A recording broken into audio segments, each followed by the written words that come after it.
Alors il s'agit de Body Double 9 de Brice Delsperger, une œuvre qui date de 1997. Il s'agit d'un triptyque vidéo. Et le titre, Body Double, est le titre générique de toutes ces vidéos et installations vidéo. Il tient de Brian De Palma, qui est comme une figure tutélaire pour lui. C'est le titre de l'un des films de Brian De Palma. Et non seulement il tient ce titre, mais aussi une forme de méthode de travail. C'est-à-dire qu'il s'agit pour Brice Delsperger de réaliser des remakes. Il choisit une séquence, un fragment d'un film appartenant à la culture du cinéma contemporain, et notamment, mais pas seulement, à la filmographie de Brian De Palma, et il l'a fait rejouer par des acteurs non professionnels, en mettant en forme l'image avec une technique somme toute sommaire, c'est-à-dire celle qui est accessible à l'artiste. Quand il commence à travailler au milieu des années 90, les logiciels de montage, de trucage vidéo sur ordinateur sont somme toute assez sommaires, et Brice Delsperger en tire son parti esthétique. C'est-à-dire qu'il ne s'agit pas pour lui, et finalement à l'inverse de Brian De Palma, de réaliser une reprise parfaite démontrant sa connaissance de l'œuvre originelle en excédant les formes, en les poussant dans leur logique esthétique, dans une forme d'emphase de la forme, comme c'était le cas chez Brian De Palma, qui reprenait un motif hitchcockien et qui l'augmentait à la manière des maniéristes du XVIIe, comme ça, dans un dialogue avec le maître. Brice Delsperger, d'une certaine manière, fait l'inverse.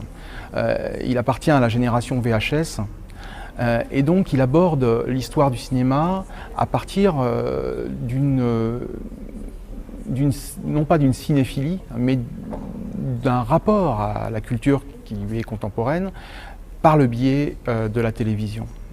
Et également de cet appauvrissement et de cette modification de l'image lorsqu'elle est copiée sur VHS, rediffusée sur écran cathodique à l'époque, pour ce qui est de l'origine de son travail et son référent, le début de son œuvre.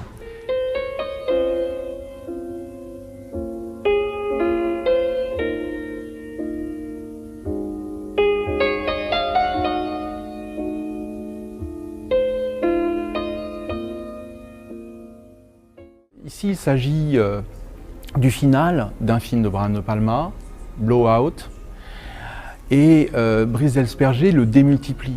Alors, non seulement dans l'idée de Body Double, il y a cette idée de doublage par des acteurs non professionnels, doublage de l'image, mais ici c'est un triplement.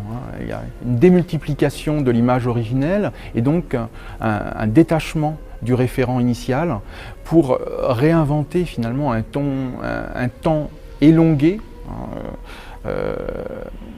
mis en boucle. Donc le film ne finit jamais, d'une certaine manière, ce moment d'apothéose, d'extase, avec cette musique quasi sirupeuse, en tout cas très mélancolique,